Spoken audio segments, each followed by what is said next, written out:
Can you talk about what your knowledge is of the quality of the VA here, and what do you hear from your constituents about the Tucson VA?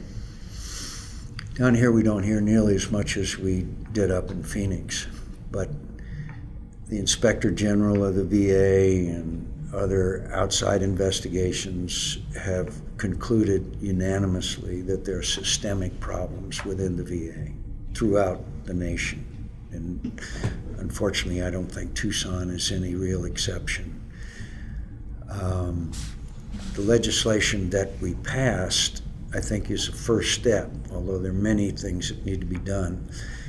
And that legislation was increased funding, increased facilities, but to me, most importantly, was two provisions. One was if a veteran lives more than 40 miles from a VA facility or waits more than 15 days for an appointment, that veteran will be able to go out and see any Medicare provider and get the health care that that veteran needs.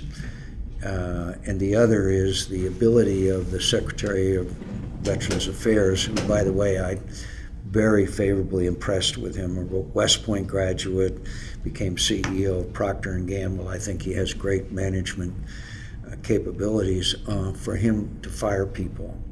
And he can fire people, and the day they're fired, they stop receiving pay and benefits. Now, they can appeal. They get 7 days to appeal, and then there's 30 days after that before a termination must be made. But while they're after they've been fired, no pay and benefits. You know, two of the people that lied directly about the Phoenix VA, they haven't been fired. They're on administrative leave, getting full pay and benefits. That's not right, you know, especially if they bear some, if they bear some responsibility for the deaths of 50 veterans. Somebody does.